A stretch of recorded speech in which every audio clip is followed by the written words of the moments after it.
Hello and welcome to an oral history workshop of Ball State's Oral History Depository. My name is Natalie Abel and my colleague is Michael Grubaugh. We are here today, Sunday, February 24th, with author and freedom writer Mr. Thomas Armstrong. Thank you for being with us today. Thank you. Thank you for having me here. Thanks. Now, you just wrote the book Autobiography of a Freedom Writer. Right. Yes. Story of a Foot Soldier. And Yes. you're going on tour now and talking about your experiences in the Freedom Rides and all their other activities. Okay. And I was interested in what brought you to activism in the first place, and namely, your childhood in Lucas. Okay. Because that was really interesting to me. Could you describe the town of Lucas? That's interesting. Nobody has ever asked me to do that before. Yes. First of all, the community, more or less, of Lucas. Lucas was created in 1870 by freed slavemen, and they happened to be a couple of acquaintances of family. It was an all-black community. They only had approximately 2 stores. There was a train depot there. There was fuel station, 2 little entertainment joints. We called them juke joints at the time. That's about the size of. There was a store. Couple of stores. I don't want to call them hardware stores, but general stores there. And so the kids in the community basically did not have much contact with Caucasian individuals because, basic essentials for kids was supplied by the community. And so, Lucas was just a community of people. There was elementary school there, and it was a meeting place for everybody in the community. Yeah. How many people lived there? Approximately 100 families. Okay. Mm-hmm. You talk about landowning families living in Lucas in your book. Did you know any of them? And I knew all of them. Okay. Well, were they influential to the town? Did they were they large employers? No. Basically, they were just farmers, and most of them owned land in the range of anywhere from 400 on down acres of land. And they farmed, and that's what they did. Mm-hmm. Yeah. You talk about influential people. Mm-hmm. And you mentioned a couple people, like Hugh Norwood, Mm-hmm. the blacksmith. Mm-hmm. Who are some of the most influential people as you were growing up? Oh, there was a lot of those.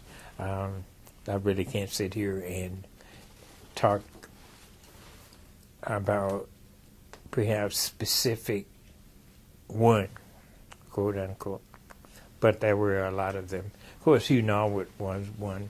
You have to realize that when I was coming up, the community raised the child. You were not only instructed by your parents, you were instructed by elders of the community.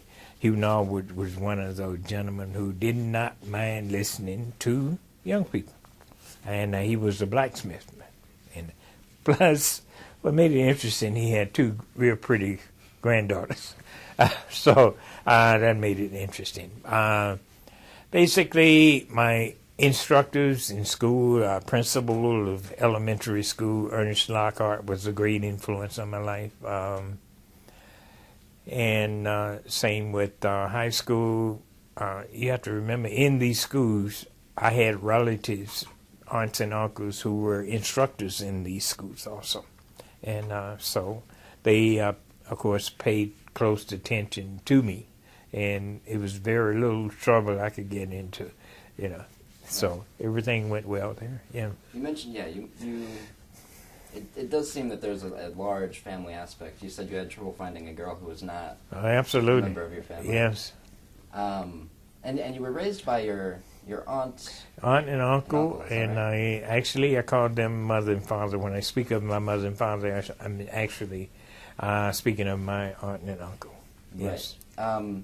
You said you were the youngest of 8? Yes, biological siblings, the youngest of 8. Right. Yes. Did you have a lot of contact with them? No, I did not. My biological mother passed away when I was approximately 18 months old, and my father passed away when I was 11 years old. When my father married a lady that had 7 kids, okay, and along came me, all right. But anyway, when my mother passed, those 6 kids were taken to live with their and my mother's relatives at that time. So we didn't have a lot of contact. However, they did not move far away. And we did see them, I'd see them sometime on weekends, stuff like, As you were growing up, you grew up in Mississippi. Yes. And did you experience a lot of oppression or like racial segregation before you went to high school? Are you kidding? Mississippi was segregated. I had no choice. Yes. When was your first experience with that you remember? Consciously? When I was 13 years old.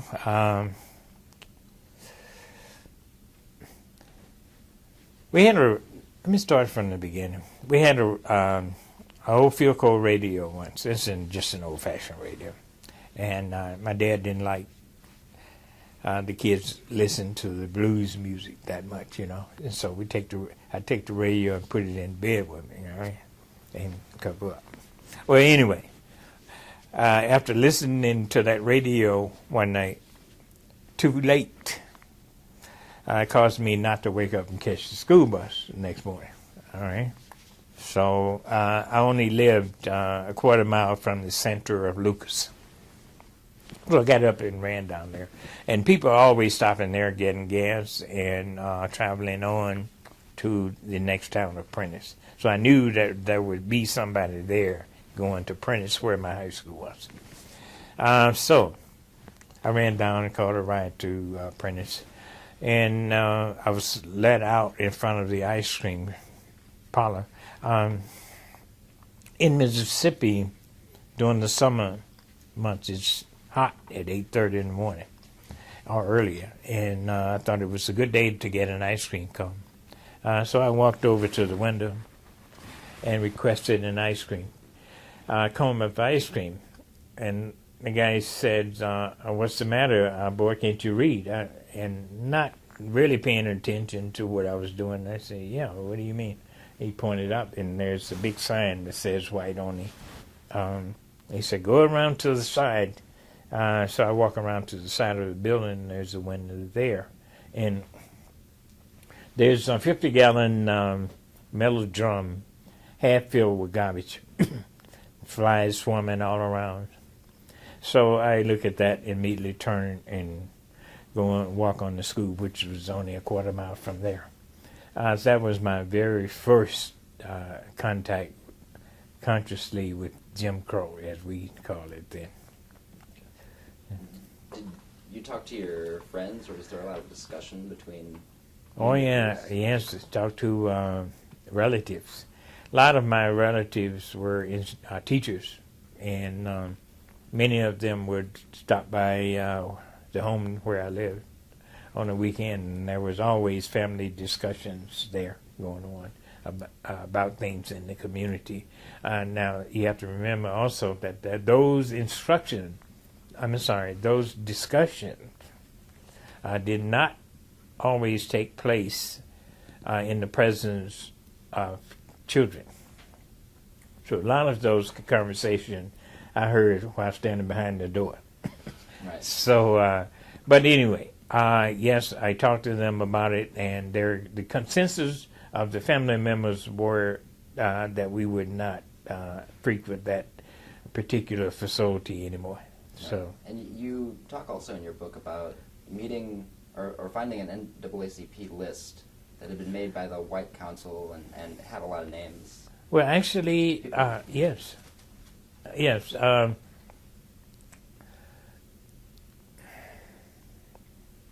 The list itself was actually an NAACP minute book, and it was stolen by an informant and given to the circuit clerk of the county. And that was a gem in his eyes, simply because it listed individuals who were more or less members of the organization, and also some that frequent the meetings and so forth. That list was given to him, and later on, in the meantime, also, let me say that list was also given to the Mississippi State Sovereignty Commission. And the Sovereignty Commission was a spy organization which kept tabs on any individuals that walked ventured across the imaginary boundaries of segregation. So, now, they had the names of the individuals that were attending the NAACP meeting, so they would investigate those individuals.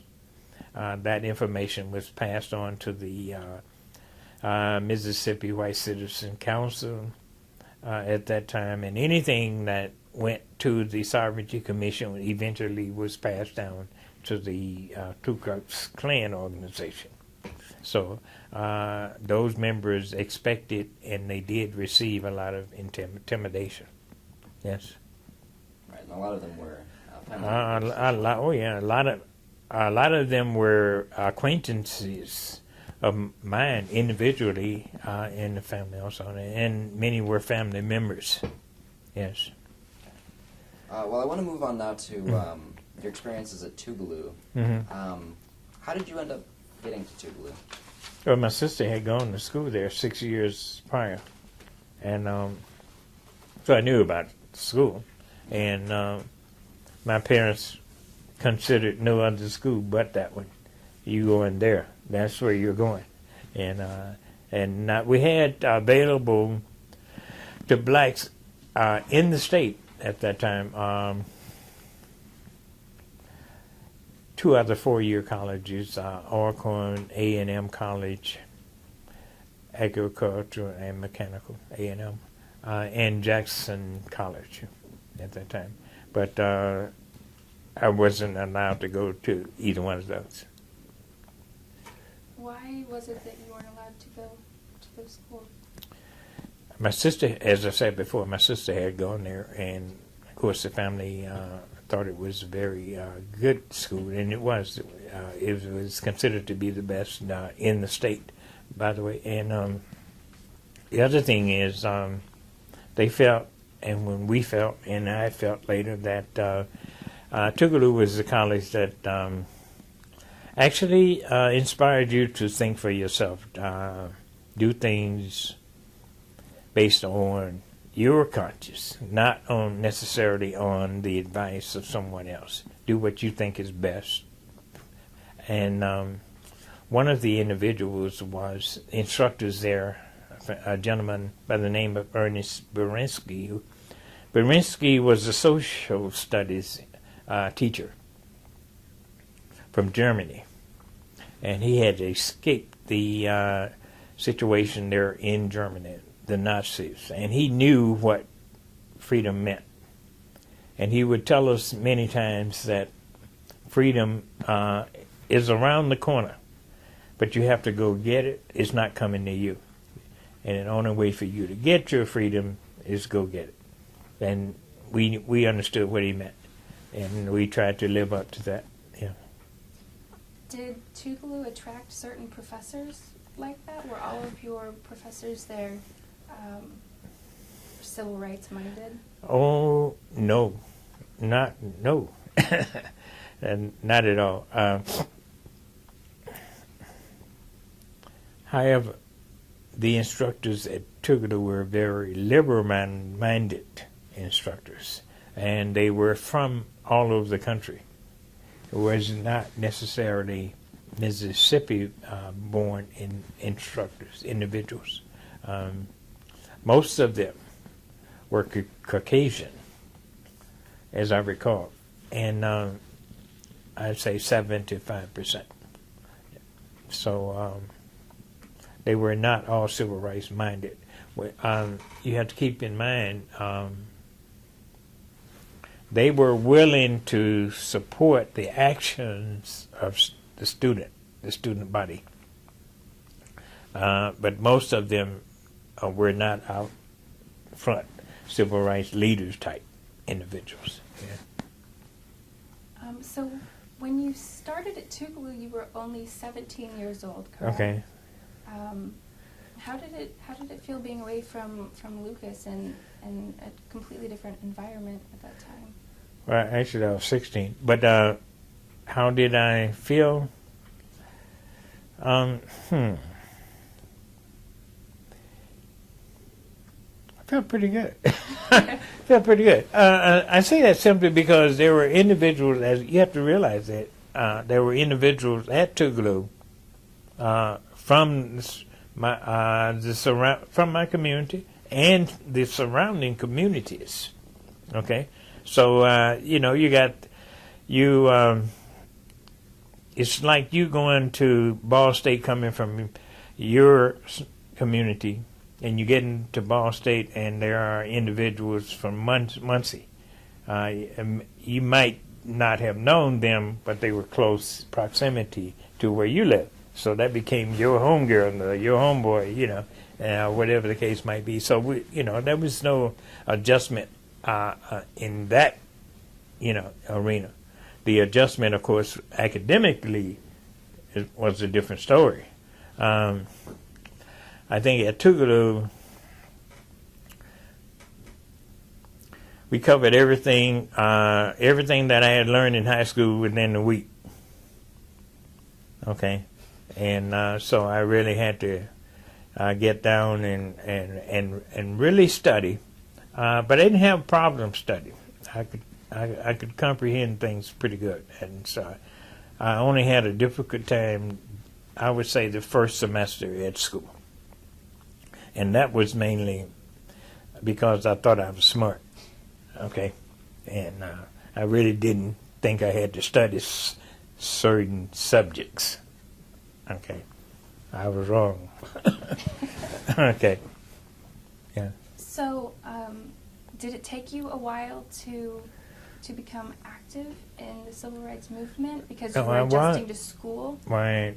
No, not really. By this, it began in the second semester of Tougaloo, actually. A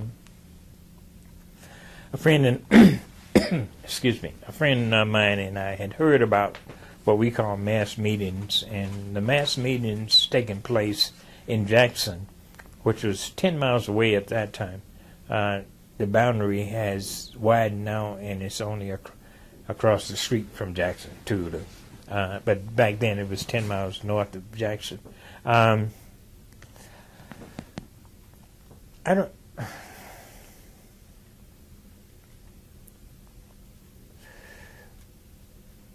let you ask another question. Okay. When you first got involved with the movement, your first meeting was at the Pearl Street African Methodist Episcopal Church. Yes. Right? Yes.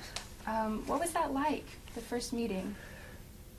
All right. It was like something I'd never seen before, never experienced before.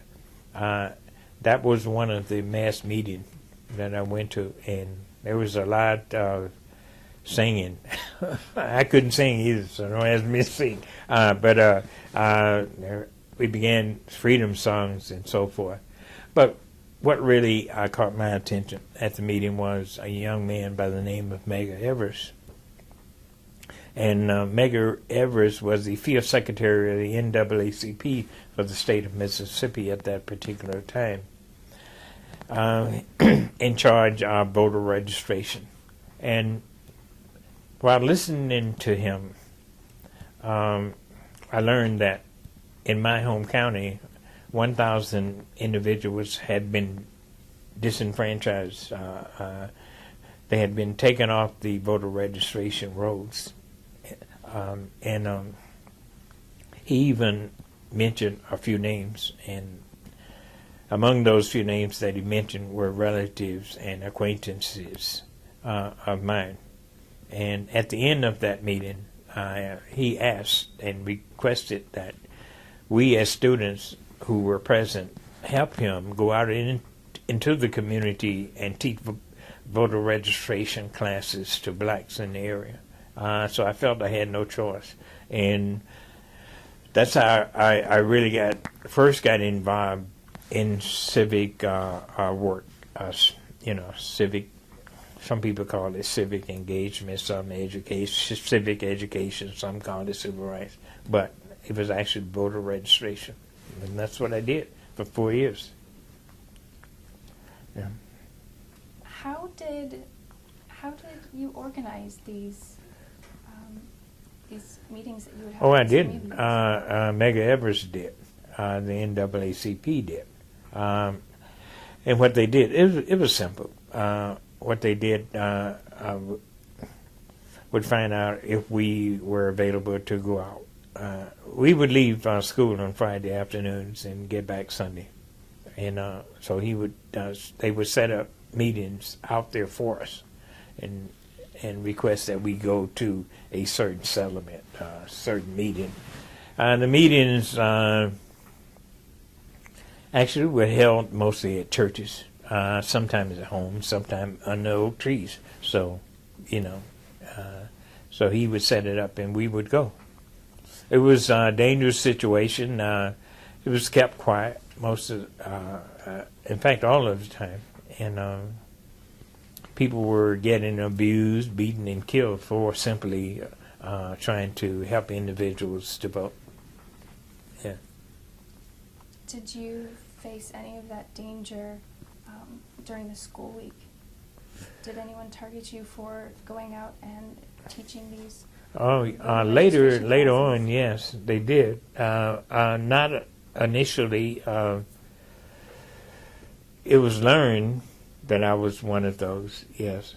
But I actually I participated in those classes, training classes, I would say a couple of years before, it was known by Caucasian, the Klan and so forth that I was doing it, yes. Do you think the tipping point in them realizing you were involved in these things was when you participated in the freedom rides? It was kind of a natural thing for me, personally, to join the freedom rides. I was already involved in stuff, in civic stuff, a lot of things. We were already picketing stores that did not hire blacks in the city of Jackson, so I was accustomed to protest. And the Freedom Ride was another protest for me. And so, it wasn't something that I was in awe of, and getting into. But there were specific reasons, though, that I did get involved in the Freedom Rides, yes. How did you get involved with the Freedom Rides? There was the first wave that went down to your community, and they were arrested, correct? First of all, when you talk to someone about the Freedom Rides, and for instance, if you ask them what year comes to mind for them, and they almost 100% of the time they would tell you 1961. But the Freedom Rides actually started in 1946 with a young lady by the name of Irene Morgan, who refused to give up her seat on the bus in 1946 on her travels to, she was actually going through the state of Maryland, I'm sorry, the state of Virginia on her way to the state of Maryland. And she refused to give up her seat. And she was arrested, thrown in jail. However, she appealed her case all the way to the Supreme Court, and she won her case. Now, the Supreme Court in 1946 decided that it was unconstitutional for intrastate transportation facilities to be segregated. Okay, but the South said, "Who cares? We're not going to follow, that directive." So 14 years later, 1961, young man by the name of James Farmer, who was the head of the Congress of Racial Equality, a civil rights organization at that time, decided that they would test the water. That organization decided that they would test the water and try and shed light on the South's inability to follow the law. Okay, so what they did, they created a riot called Fellowship of Reconciliation that rode through the upper southern states, and it was 6 blacks and 7 whites, and the blacks would go into the white waiting rooms, and the whites would go into the black waiting rooms, and they would get arrested and get beat up. Actually, they got beat up and thrown on the change gang in North Carolina. So they determined that that riot was too dangerous. Okay. Now, so that was in 1961. As I said, they tried it again. That was the second riot by the original, 2 of the original freedom riders, James Farmer and James Peck. Okay, that second opportunity to make rides through the South, what happened, they left D.C. on 2 buses. They came into Birmingham, Alabama, 1 bus, and 1 bus into Anniston, Alabama. In Birmingham, Alabama, the freedom riders was taken off the bus and beaten up. The bus that went into Anniston, Alabama, you probably heard what happened to that one. It was firebombed, and they barely got out alive on that bus, from that bus. So we as students, I was a student at Tougaloo College at the time. We as students of Tougaloo had been watching that particular ride from the time they left Washington, D.C. until the bus was firebombed. And so after class, everybody was glued to the TV set, okay, seeing what was going to happen. Now, what happened was there were students from Nashville who determined that the ride should not end. Okay, so they decided to continue the ride into Jackson, Mississippi, 10 miles south of where I was going to school.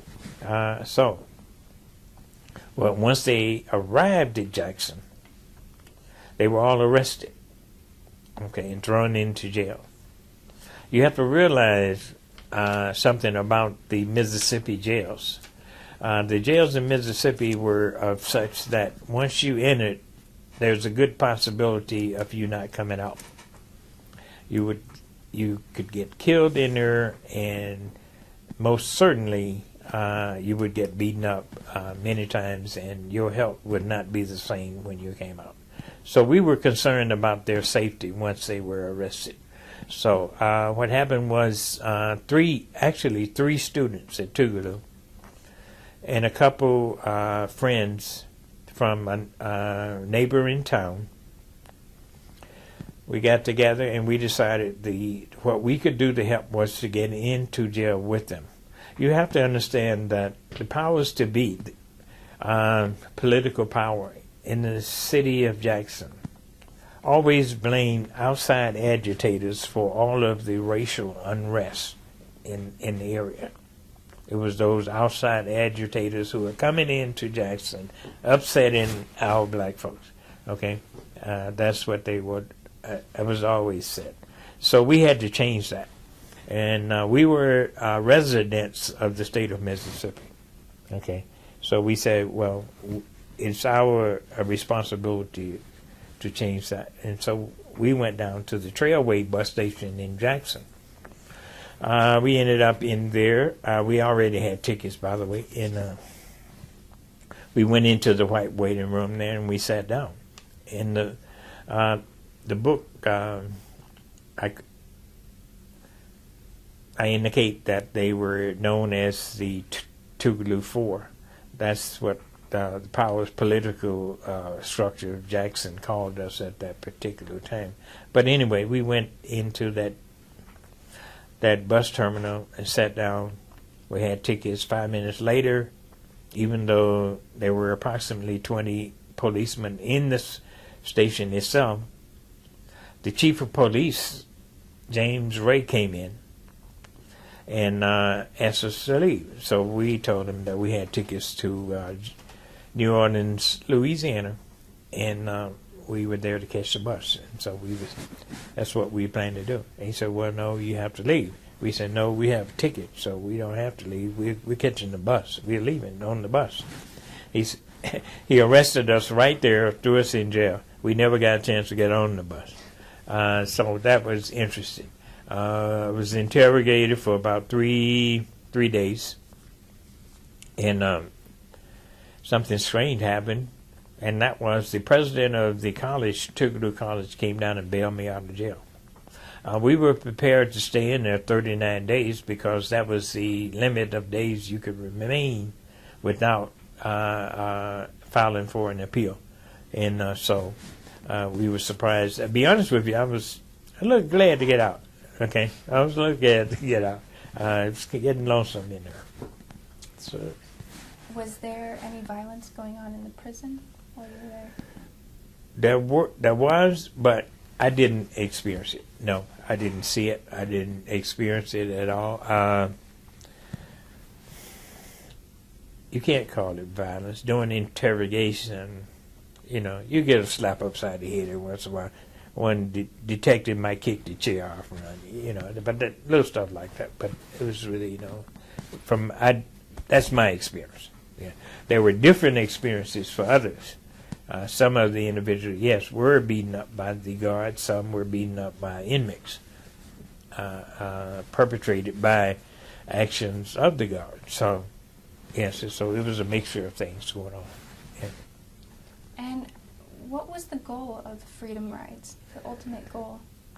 Yes, the ultimate goal was to eliminate segregation in any interstate and intrastate transportation facilities throughout the country.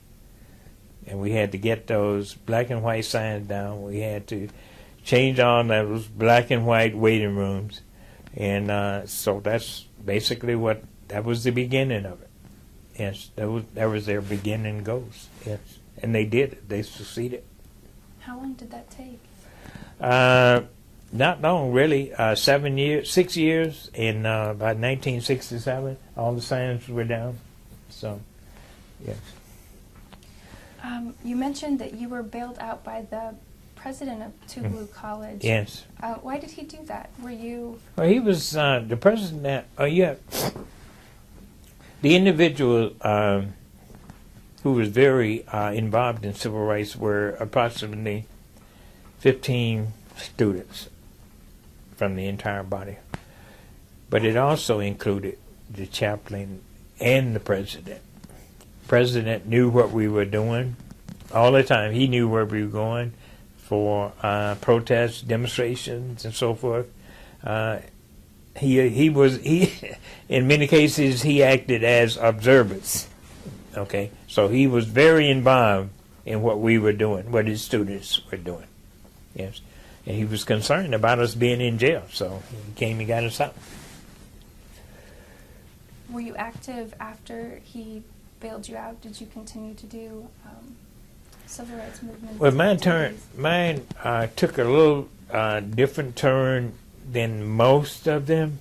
The NAACP decided that they wanted my case to become part of a class action case, and that case was known as Broadwater versus the Jackson, Mississippi. I'm sorry, Broadwater versus Mississippi. Broadwater was the name of an individual who was the president of the NAACP in Mississippi at that time.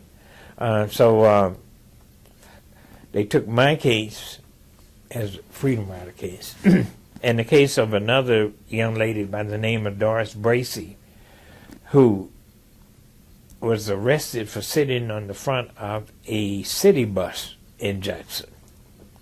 And so the two of us joined that case. And what happens, I was appearing in a lot of legal proceedings almost weekly there, and so it kept me from doing a lot of stuff that I had been doing prior to that.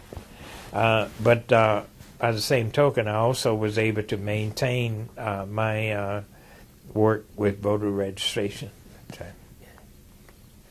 And in your book, you mentioned that you helped pick up some Freedom Riders later that fall. Could you tell us yes, about that? yes. November 30th, 1961, I was asked by a young man by the name of Thomas Gaither. Thomas Gaither was field secretary for the Congress of Racial Equality at that time, kind of coordinating freedom riders who were traveling from one city to another and so forth. And he indicated to me that, hey, I have freedom riders coming into a little town called Macomb, Mississippi, December 1st. Would you go down there and pick them up and get them safely to a safe house? And so, along with another student, MacArthur Cotton, and I, we went to Macomb, Mississippi, and basically what we did was meet with the chief of police there. The name was George Guy, and we would request protection for the Freedom Riders once they arrived, and of course he refused to provide us with that protection and indicated that we were on our own. But anyway, approximately 1:30, the Freedom Riders did arrive on the bus, and they exited the bus in front of the terminal, entered the all-white waiting room at Macomb, Mississippi. And in the meantime, my friend MacArthur Cotton goes inside the terminal to let them know that we were there to greet them. And I stay outside, actually, to monitor the situation outside. And I'm standing there, actually, with the chief of police talking. They were making small talk, let me see your driver's license, and where is your...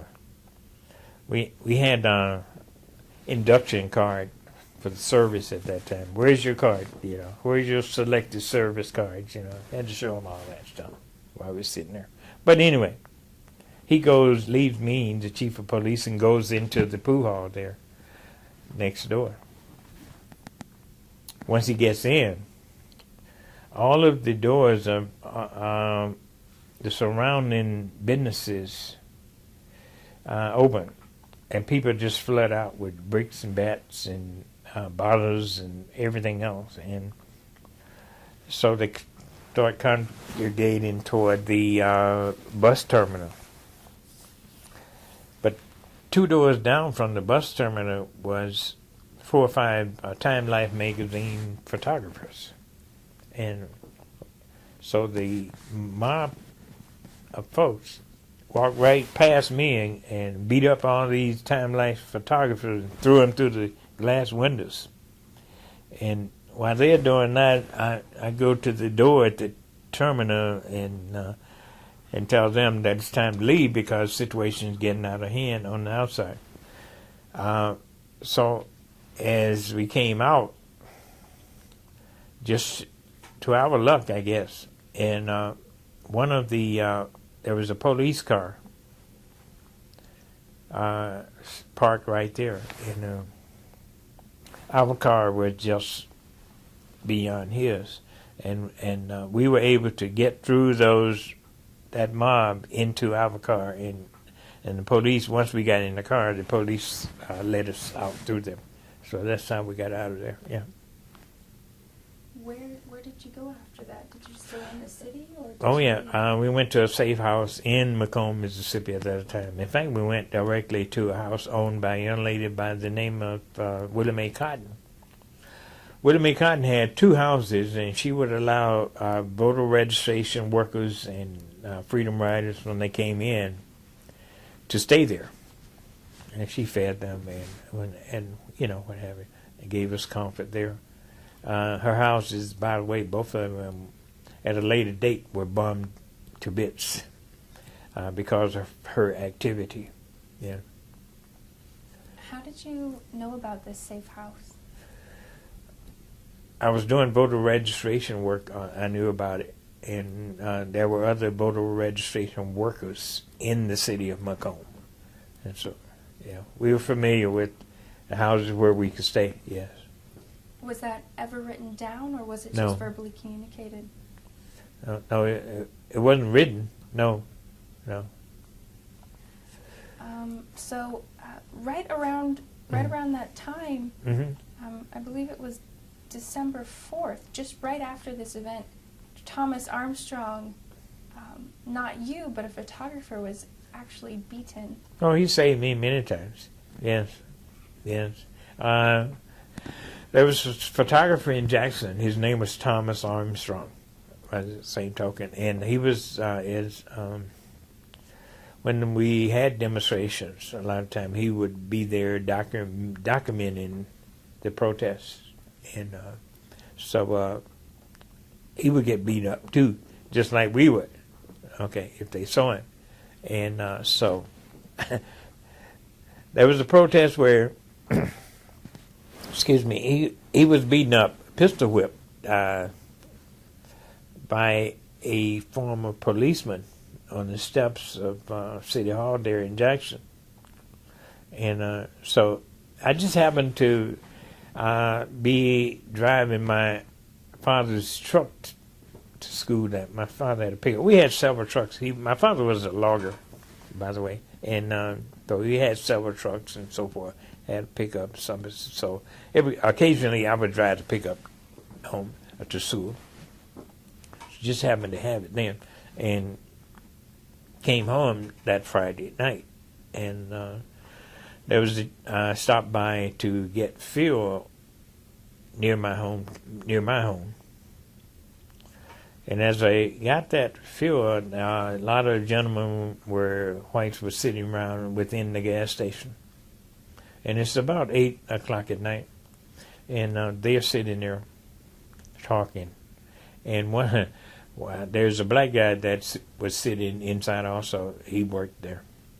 And so he asked me, hey, was that, I heard that, somebody got beat up real bad on the steps. That wasn't you, was it? I said, no, that was the other Thomas Armstrong, And so everybody's ears kind of perked up a little bit, I knew that I was in hot water at that moment. So what I did was go up to pay for my gas.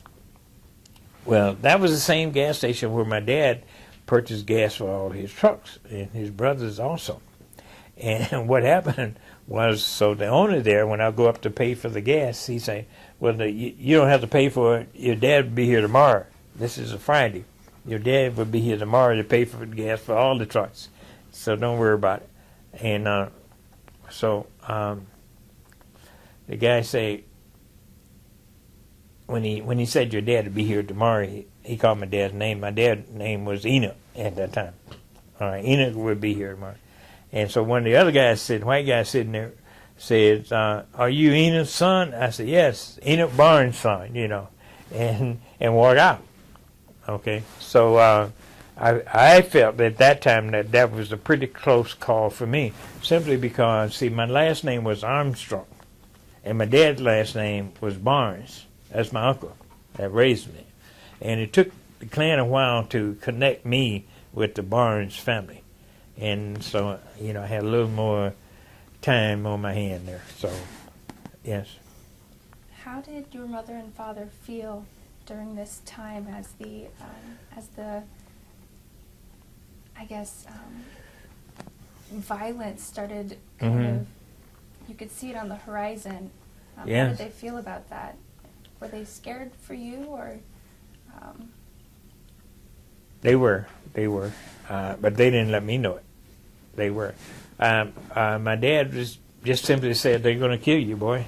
They're going to kill you." And he kind of divorced himself of it. He just knew I was gone then. And my mom said, as any mother, they were worried. She was worried about me, but she thought she was a Christian lady, okay, and she felt that her mother was a Christian lady. So she had this old saying that said, hey, your grandmother was a Christian, I'm a Christian, so nothing is going to happen to you. She'd always say that. And then she said, well, don't worry about it. Jesus brought you this far, and he brought you this far for a reason. And he's not going to leave you now. So don't worry about it. Just keep on going, doing what you think is right. And that's how she came across to me. I found out years later that she was really afraid for me. I was told that by community people, and that was something that really surprised me. I didn't see it in her.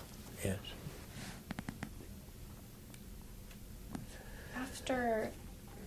After a few weeks later, you happened to have to move away from your community, didn't you?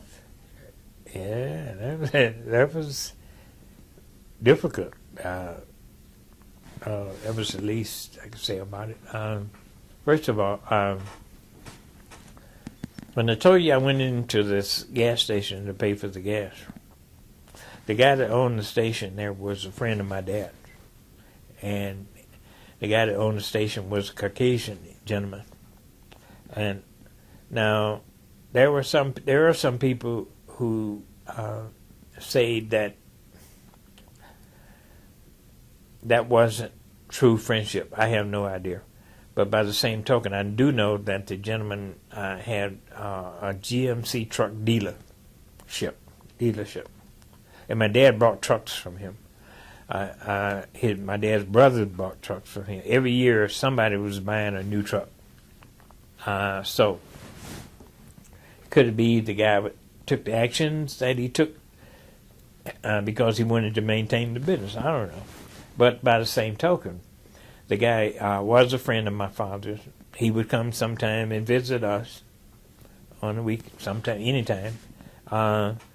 So, when things occurred in the community, when the Klan, you have to remember also, my hometown, Silver Creek, Mississippi, was called by the Sovereignty Commission as a den for the Klan. And so when information came down the pipe that affected or had some influence or something to do with my community, this gentleman would let my father know. And that's how I knew it was time to leave. He informed my father that the Klan now knew who I was. And it was time for me to leave. Yeah. Where did you go? I told everybody that I was going to Chicago, Illinois. But I went to Kansas City, Missouri. And stayed there for, a year and a half, 2 years, and then went to Chicago, yes. Were you able to communicate with your family at all while you were in Kansas, or was that... Very seldom. I probably didn't say anything to them. I would say not openly. I had 2 half-sisters there, and that's how I communicated with my mother and father, through my sisters. They communicated. Yes. So, what was life like in Kansas? Boring. Yeah, very boring. And by the way, they had Congress of Racial Equality chapter there too. They met once a month or something like that, and they would have a protest maybe once every 2 or 3 months. It was very boring. I was ready to go. Did you get involved with CORE while you Oh were there? yeah, I joined them. Yes, I joined them for a week or two, and became an alcoholic. Became depressed because I wanted to get back home. I wanted to be with my group of friends, doing the things that I was accustomed to doing there, and there was none of that going on in Kansas City. So that year and a half, I completely blocked myself off from everybody that I knew except my mother and father at that time. Yeah. After a year and a half in Kansas, Yeah. you decided to go back home again. Yes. Yeah. Well, you have to realize that weekly and sometimes daily, I'd have a dream at night. And the dream itself was kind of weird in the sense that one of my schoolmates, Joan Trumpauer, a very dear friend of mine, would appear in that dream, but she only said 4 words, and she would say, "What are you doing?" And she would come in the dream and say, stand up in front of me and say, "What are you doing?" and disappear. And that happened often, very often. And I soon began to realize what she was talking about. She was actually, I thought, asking me, what am I doing with my life? Why am I in the situation that I'm in? And so I started thinking about that, and I knew then that it was time for me to try to change myself and get out of that situation. So I decided to leave, and I left and went to Chicago. For a brief while, you went back to Tougaloo. Yes. Looking for my schoolmates, and not only schoolmates, people who were in the movement with me at that time. And that's why I went. I went there. That was the main reason that I went there. And so what I couldn't find them.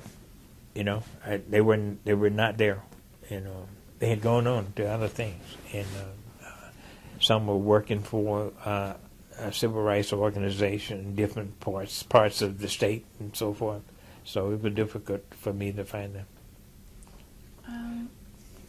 For a brief while there, you said, in your book you said, quote, something along the lines of you turned away from books and you turned back to the church.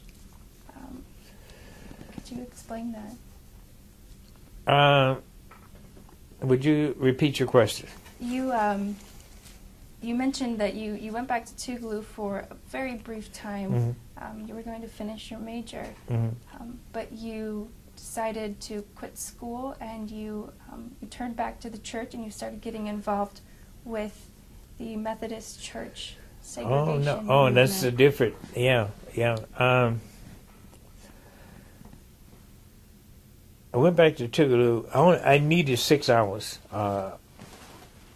That's a long story within itself. When I was coming 12 years old, I was diagnosed with rheumatic fever, and it was told by the doctors you wouldn't live past 21, and you can't participate in any sports activity or anything like that because you just may fall out and die. Okay, and that's what they told me. So at Tougaloo, I didn't take the physical education classes. And I took everything else, all right. But I had one literature class that I had missed for some reason. I have no idea why I missed that. But that class and the physical education class amounted to 6 credit hours, and I was going back to get those 6 credit hours. And so when I got back there, hey, my friends were not there, and But in the meantime, the chaplain of the college at that time had created something that he called church visitation protest. Okay, he was a Methodist chaplain, and he felt that if he could get the good people of the church, okay, to break the taboo of segregation within the church, he felt there was a chance of that, and he brought it to us one Friday night. We had strategy sessions at his house most every Friday night because we would demonstrate it on Saturday, and on Friday nights, we would discuss our next project. So he brought that project to us, and so we agreed with him. So on Sunday mornings, we get up, get dressed, and go down to the biggest white churches in Jackson. That would be 4 or 5 of them. And so we would go up, good morning, how are you doing? We'd like to worship with you, No. It was funny a lot of times, because they would get there and preach, about brotherhood and Jesus, God loves everybody, but not you. But anyway, so we did that every Sunday. That's what we did every Sunday. The Methodist Church was segregated in the South, but integrated in the North. Okay, so we had there were many Methodist ministers from the North who came down to Tougaloo and joined us on Sunday mornings to help try and integrate the Southern Methodist Church. Okay, and so there's a big forum going on at a school called North Central College in Naperville, my hometown, on the 26th. And this forum includes many ministers from the North who came in the 60s to help us try and integrate those churches. And we will all be discussing that whole situation on the 26th at this college. Yes. So, along with this movement, you mentioned that a lot of your meetings would take place in churches, and your relationship with the chaplain and your mom's comment about Christianity and how you were under God's protection. Obviously, religion played a big role in this movement, right? In the movement? Oh, absolutely, yes. Basically, the church was always out front at that time. They were the leaders of the movement. Now, you have to keep in mind also that there were a lot of churches who were not involved, okay, who did not want to become involved. Okay, and my own church was not involved in the movement at all, where I attended. I hope that answers your question. I wonder if there was, did you know a lot of people who were activists that were not religious, or did not go to church at all? Well, I can't swear to it. I can say there were some, yes. Okay. Yeah, all kinds, all types, and just like in the community. That's what you had in the movement. There was no different. People in the movement did just like people who were not in the movement. It was a microcosm. It was just the same. It was the same throughout. Right. Later on, when you moved to Chicago, I think it was CORE abolished its connections with its white helpers, or it was, there was a movement towards Black Power. How did you feel about that when that move was made? Yeah, I felt that I had a little different take on it than most at that time. I kind of felt that I didn't agree with it, really, organizationally, okay? Because we had a lot of white students and white individuals in the movement who were doing a lot to help the movement, okay, proceed. And I didn't think it was right to push them out. And that's what happened. They were pushed out. They were given a choice to go work in the white communities, period. Okay, and a lot of them refused that choice and left the movement because of that. Black Power, it was, presented as empowerment of the black community at that time. Don't depend on anybody else, We have the power and so forth to do everything a free person should do. But you actually didn't have the resources. And that's what I was concerned about. We didn't have the resources to pursue it. Yeah. Whites had the resources. So. Okay. Why did you end up going to Chicago? Why did you go to Chicago in the end? Why did I go to Chicago? I left Kansas City because I was bored. I had to go somewhere, and I wanted to go somewhere. I had relatives in Chicago. I had an uncle in Chicago, and so that's where I first went. I stayed with my uncle in Chicago at the time. Yeah. And were they influential in getting you the job that you finally got? No. Okay. I was lucky to get that.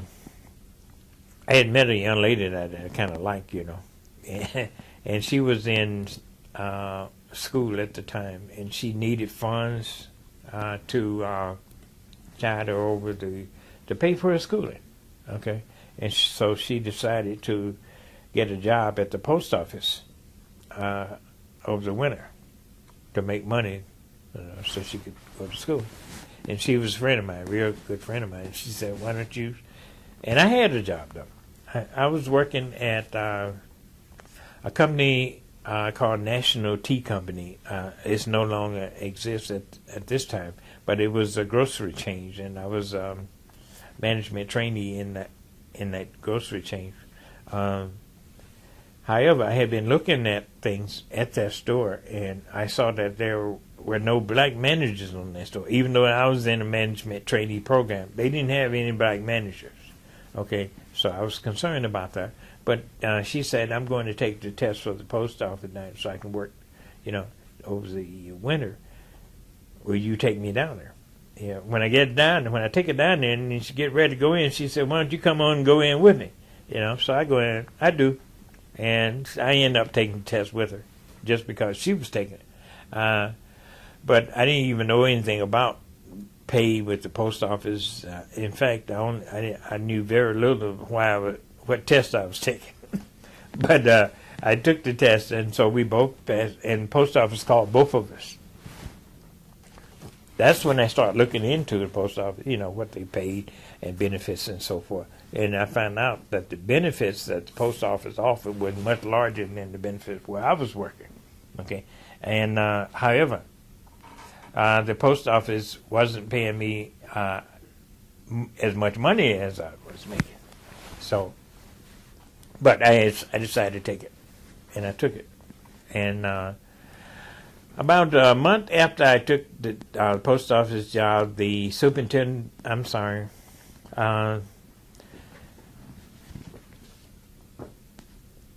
the head of the post office at that time was a gentleman by the name of Henry McGee.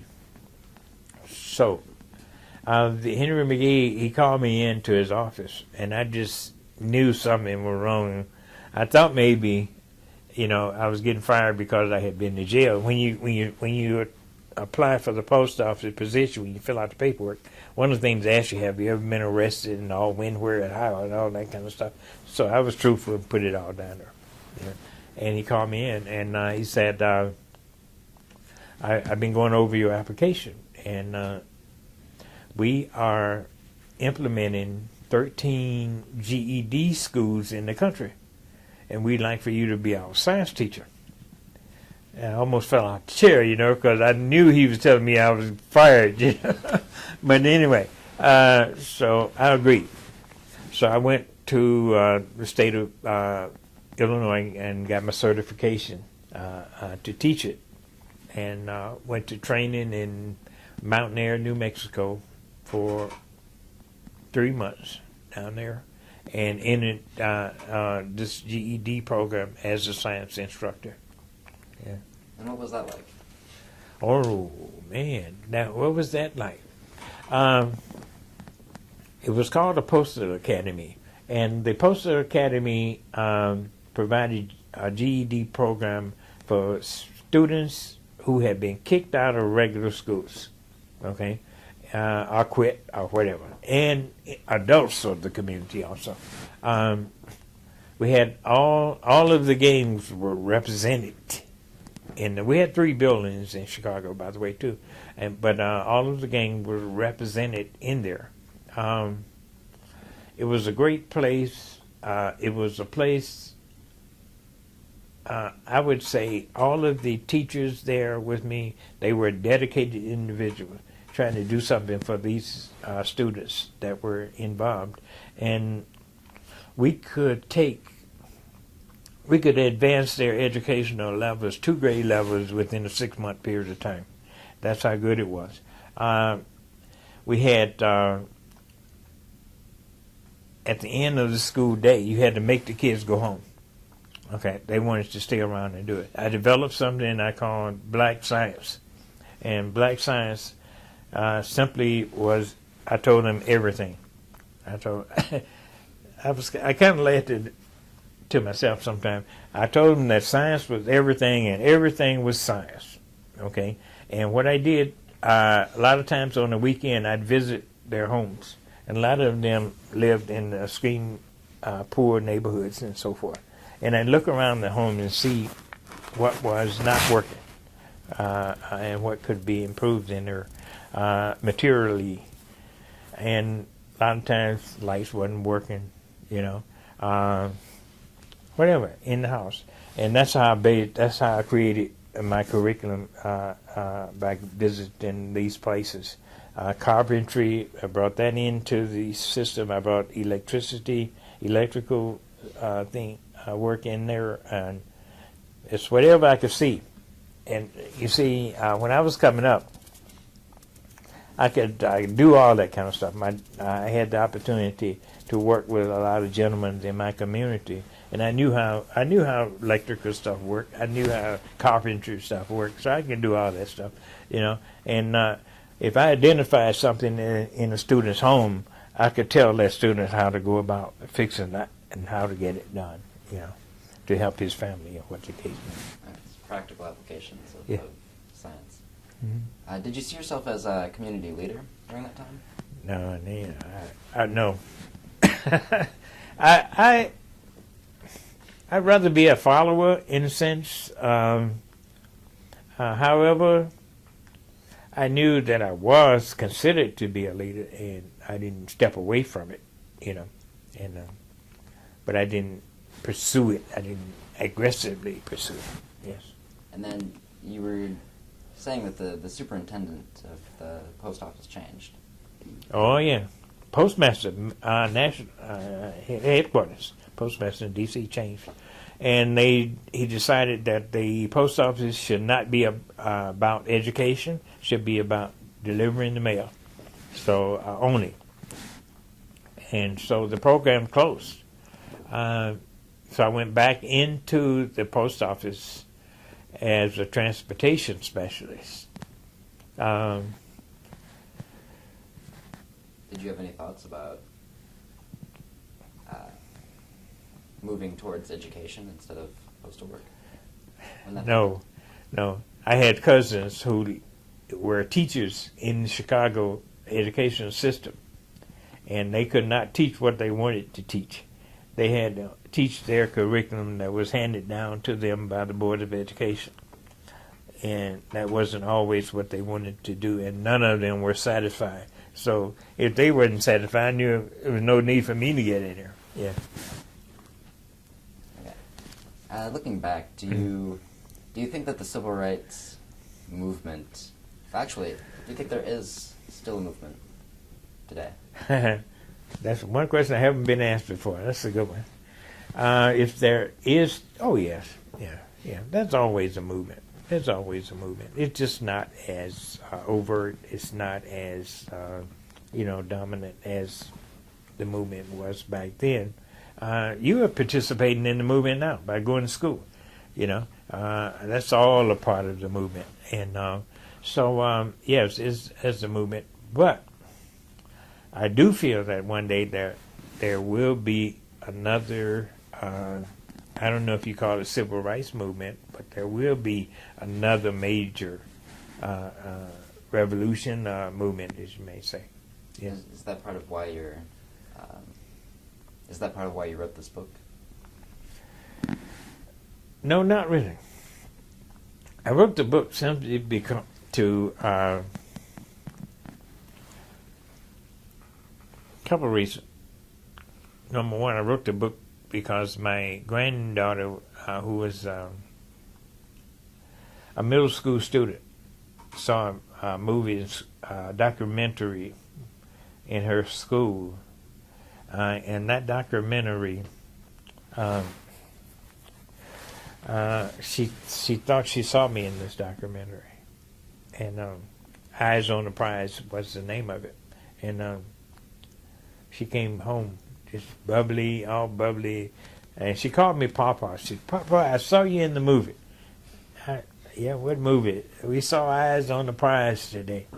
I hated to, but I had to bust her bubble. I'd let her know that was not me in that movie. So what happened was, in that discussion, her mother was there. My granddaughter's mother, my daughter, and my wife. So we were all sitting around talking, and they all said, and they agreed with my granddaughter when she made the statement, "Well, you have to write that down. You have to write it down so I'll know what you did." And she started asking questions, were you in the movement and so forth, what I did and all that. And I hadn't talked about it, even with my daughter and wife and so forth, from very, very little, as less as I possibly could. And so I started thinking about that. Then the other thing I started thinking about was nobody can tell my story better than I can tell it myself. And a lot of history is not correct. I felt that history only told half the story, and I wanted to get out there and tell the story. Yeah. Another question I was interested in asking you was how you felt about after the election of Obama, his first term. There was some talk about America entering a post-racial society. Do you see that? No. No. I've been an election judge for many years, and I can honestly say during his election, first term election,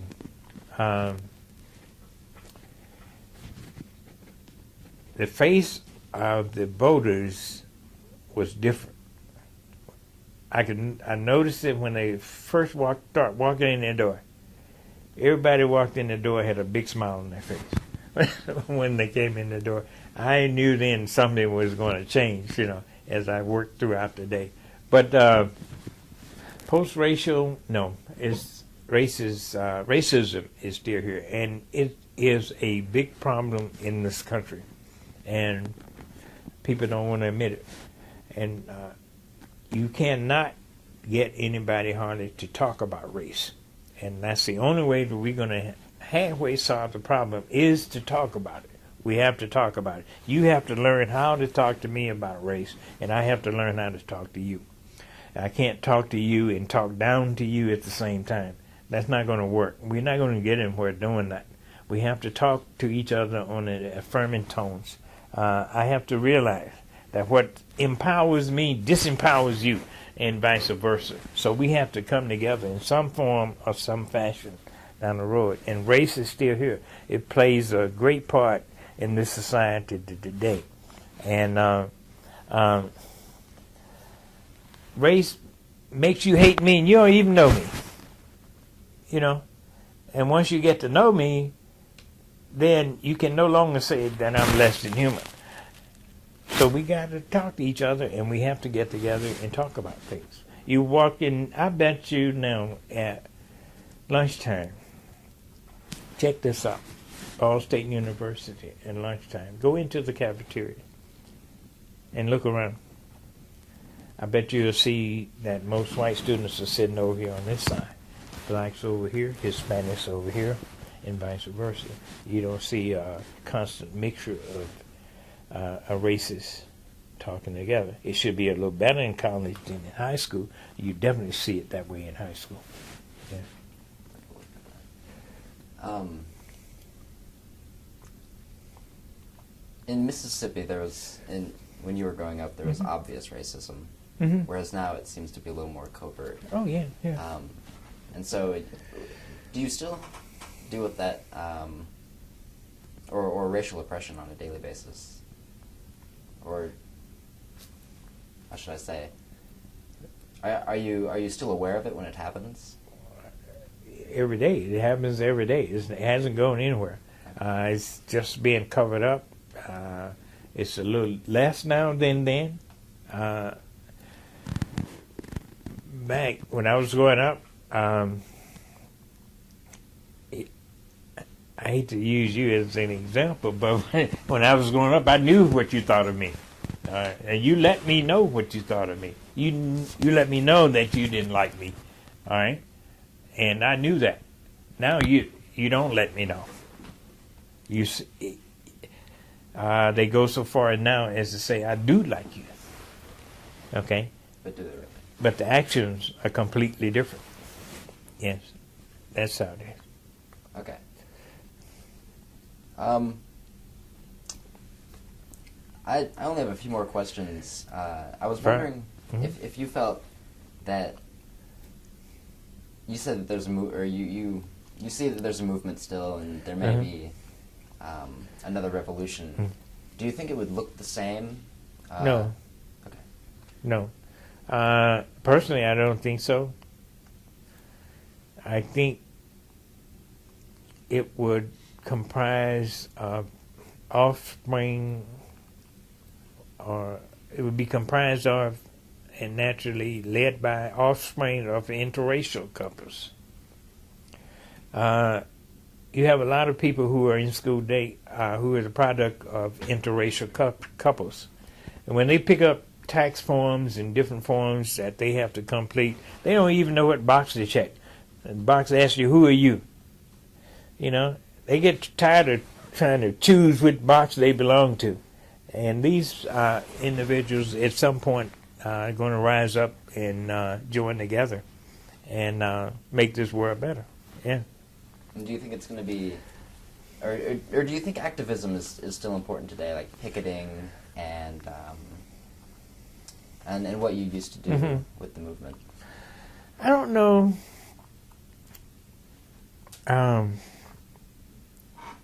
Those were methods that we used. And I think each generation create their own method. Now, their method of protest now could very well be through the media, social media, and so forth. I think we didn't have social media when I was coming up, you know, but now you do. And you can reach out to a vast number of people, more people now through social media, more quickly than we could. So it's going to play a great part in it, yes. All right. Well, I think it's about time we wrap up. Before we do, I wanted to ask if there was anything that we didn't ask you. that you thought would be important to say?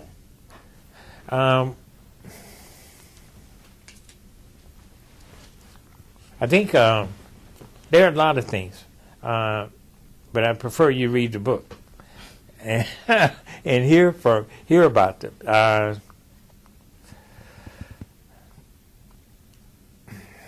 There has to be more interracial conversation, contact,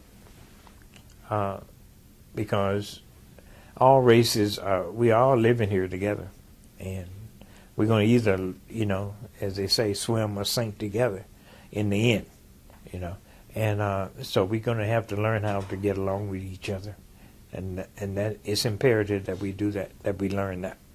I hate to dwell on the negative. People are afraid now that there's a possibility of more closeness between blacks and brown communities, and they're trying to drive wedges through those two different segments of the society, and we have to make sure that don't happen. So especially Hispanics and blacks definitely have to work together. They're going to have to learn to work together. Otherwise, things are just not going to improve. Yeah. A movement towards unity instead of... Oh, yeah. Absolutely. Yes. We had... that's one of the things was provided by the powers to be of the state of Mississippi, that that was their whole thing. Jim Crow and segregation were based on interracial relationship. They did not want blacks, African American men, associating with Caucasian ladies. That was the bottom line thing of what segregation was built on.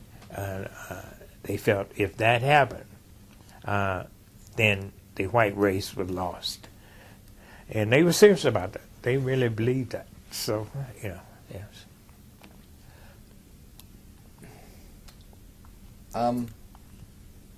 Actually, I have one more question before we wrap it up.